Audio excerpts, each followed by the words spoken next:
Tartivelingan hayat. Roman. Abdori Mustafa Abdurahim. 1. bölüm. 3. qism. Nurxonning gaplaridan Komilboy hech nimani anqiramay, uning qo'lini yoqasidan ittirib etib so'radi. Sizdan zodi nima demoqchi ekanligingizni tushunmadim.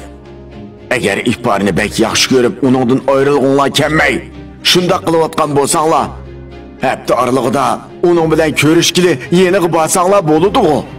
Shunchalik ishqimi buncha qilish ketamdi deyman.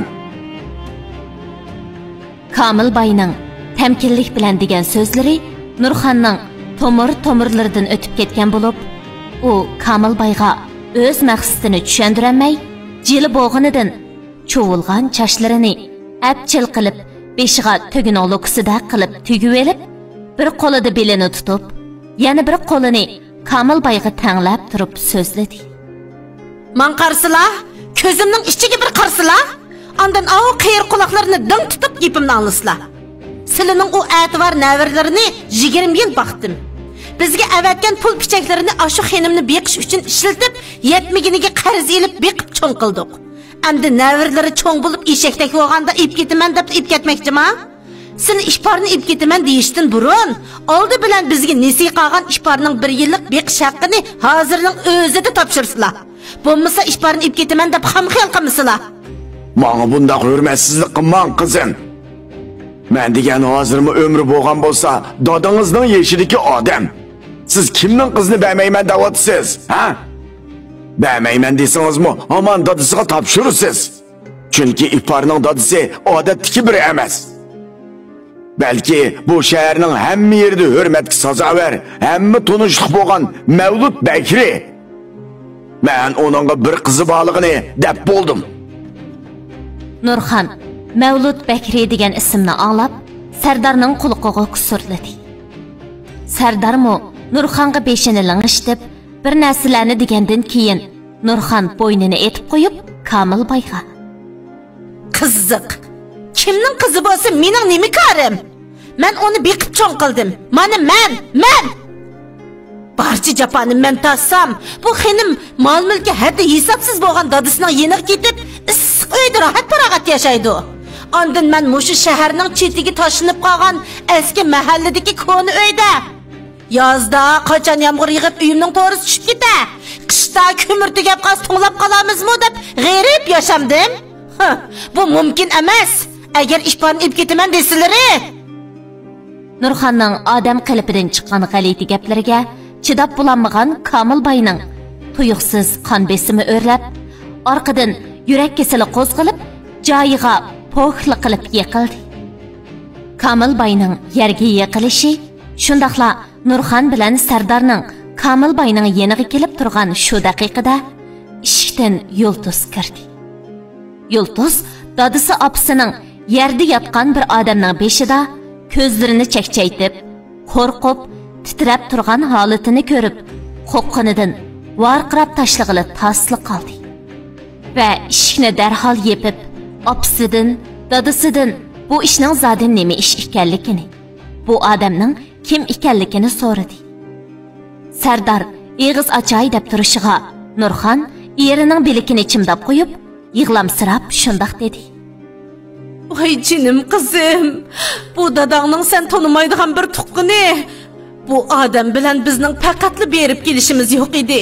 Tuyuqsiz bugun dadangni ham sizlarni ko'ygisi kelib uyga ketdikan. Bu tavdir pishon odamning burundili qon besimi bor edi.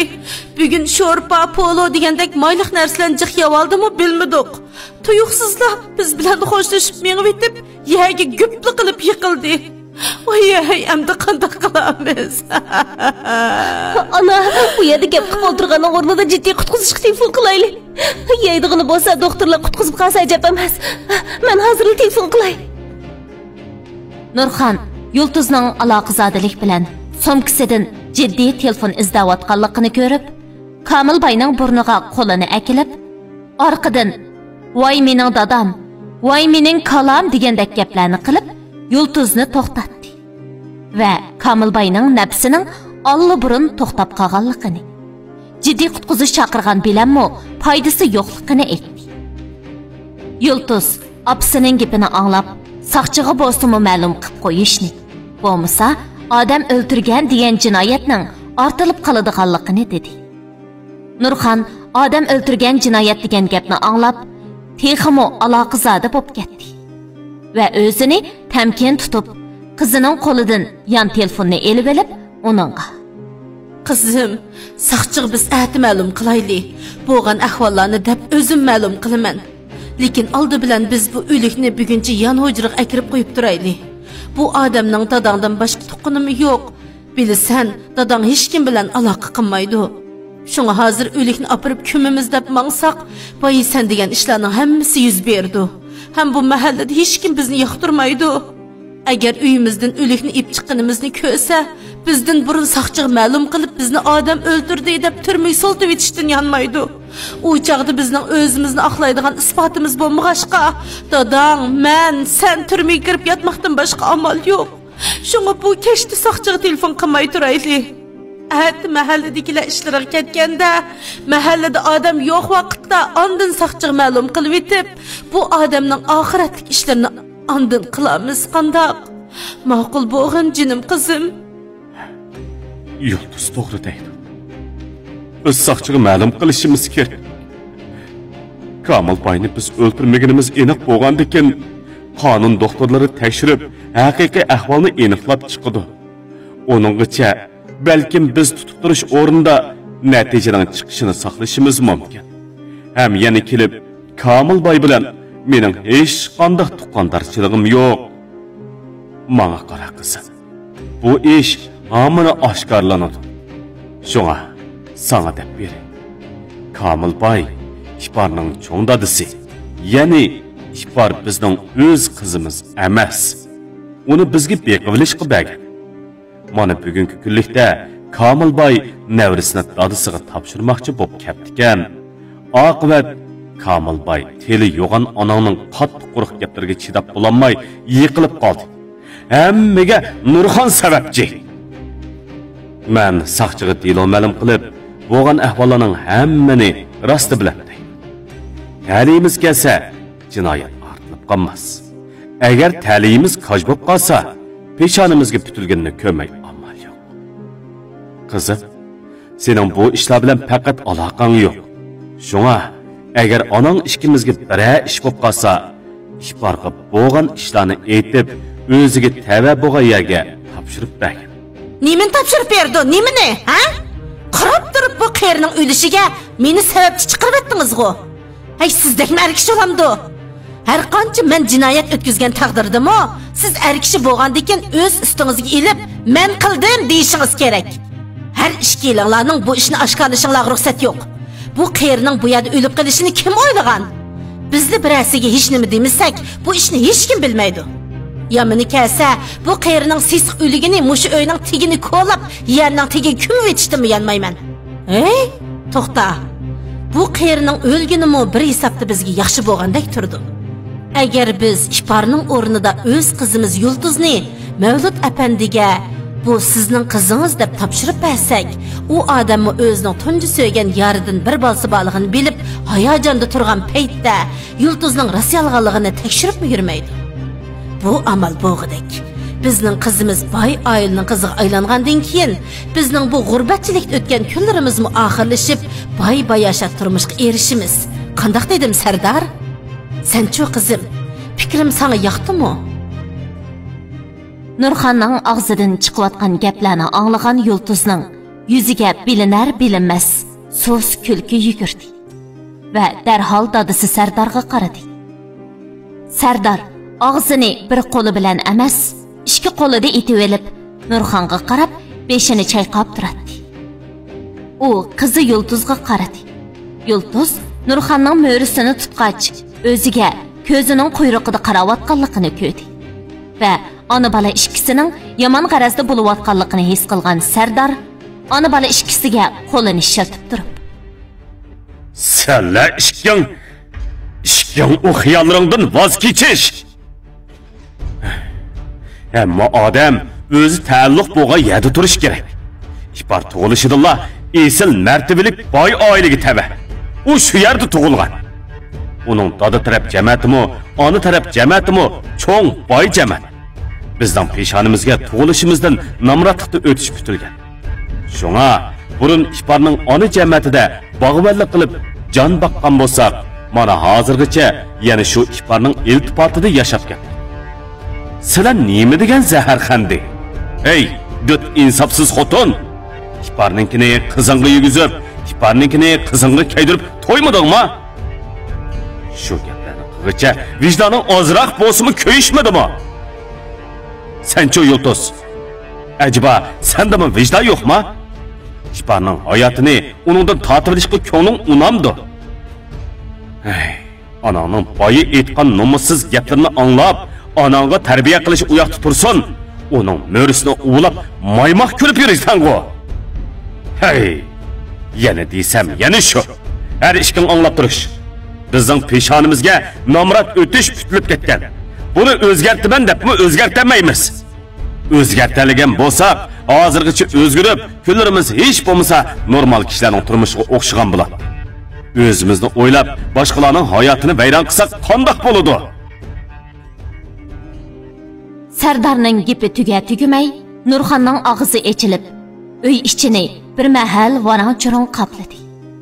Ular talash tartish qilayotgan shu paytda eshik oldiga qo'yilgan tashtakning tarang qilib chiqilgan ovozi anglandi. Yultuz tashtakning ovozini anglab, onasi dadasini jidaldan to'xtatib, eshikni qiya ochib marlab, birining eshik oldiga kelganligini, orqaga o'rilib mangucha tashtakka puti tegib, tashtakning chiqilib ketganligini bildi. U eshikning oldiga chiqib, kim deb varqirab beqib, sada chiqmagandan keyin darhol uyga kirib, eshikni ichidan qulfladi va Nurxon bilan Sardarga qarab: "Arshikinglar bo'ldi, endi talashmanglar. Sirti bizning paranglarimizni o'g'irlik chaqlagan o'xshaydi. Eshik oldidagi tashtakka o'rilib ketibdi. U odamning kimligini bilmaymiz. Balkim Ipar bo'lishimi va yoki boshqa biri bo'lishimi mumkin. Agar Ipar anglab qolgan bo'lsa, uning u mijozini saqchiga ma'lum qilib, hammamizni turmaga soltib yutadi. Mening turmada chirib ketgim yo'q. Hamsizlarning bu maynat ishinglarga aralashqanmi yo'q? Shu ishqinglar gapni mush yerda to'xtatinglar. Men bir gap qilay, qandaq? Dada, sen pek vijdonda so'z ichib ketding. Sening vijdoning bor, bizning bo'lmagan ekan. Sening boshqalarning hayotini vayron qilg'ing yo'q. Bizning vayron qilg'imiz bo'lgan ekan. Undaqda sen mardlik bilan bu jinoyatni ustingga ol. Saqchiga o'zingni ma'lum qilib, mening bir qizimni biz beqib olgan. Qiz cho'ng bo'lib edi, cho'ng dadasi ib ketgili kapti. Shu qizimga chidmay uningga vaqirab, ikkimiz talash tartish qilishib, uning yurak kesili qo'zg'alib o'lib ketishiga sababchi bo'ldim. Ayolim va bolalarimning bu ishlar bilan aloqasi yo'q-da. Ondan o'gay qizimning ismi nima desa, Ipar demay, Yultuz da. Nimali bo'lsin, men Iparga qaraganda bakrak aqlliq. Gapni saqchilarga o'ngshab qila olmayman. Ham sening ustingdan arz qilmayman. Buvan o'z ajli bilan o'lib ketdi deyman. Shundaq bo'lganda hammamiz omon qolamiz. Iparga qo'yib pasak, uning bu ishlardan xabar bo'lmagan ekan. U meni buvam emas, dadam opamlar o'ltirib qo'ygan o'xshaydi desa, u chaqda qanday qilamiz, ha? Shunga men degandek qil dada. Unchalik ishni qila olaysan-ku? Sen degan dada tursan, oilang uchun unchalik mas'uliyatni ustingga olsang nima bo'pti? Hargiz o'gay qizim Ipar demajmi? Ipar deganda ikkimizning gapi o'xshamasa, senmi, menmi, onammi yo'q bo'lamiz. Balkim Iparni chetib olib, uni jazolashi mumkin. Qandaq? Amsa soqchiga telefon qildimmi? Ma telefonni elib, darhol o'zingni ma'lum qil. Bu ishlar bir yoqliq bo'lib bo'lganda, Iparni sen, men, onam o'z qo'limiz bilan dadasiga chiroyli topshirib beramiz. Meningmi uning turmushiga qiziqishim yo'q. Men o'zim tirishib boy bo'laman.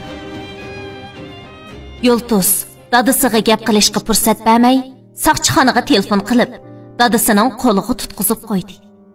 Sardar Yultuzning balkim Iparni chetib olib, uni jazolashi mumkin degan gapini o'ylab, Yultuzning degani bo'yicha saqchiga o'zini ma'lum qilib, barliq mas'uliyatni o'z ustiga oldi. Oradan uzoq o'tmay, saqchilar kelib, Sardar, Nurxon, Yultuzlarni elib ketib, ulardan ifoda olgandan keyin Sardarni ep qilib, Nurxon bilan Yultuzga qonun doktorlarining natijasini saqlanglar deb ikkisini yo'lga selib etdi. Nurxon yig'i yig'lab uyning oldiga kelishiga İhbarning mahalladagi Nurshad bilan paranglashib turganini ko'rib qoldi va somkasini yerga tashlab İhbarning chechidan oldi.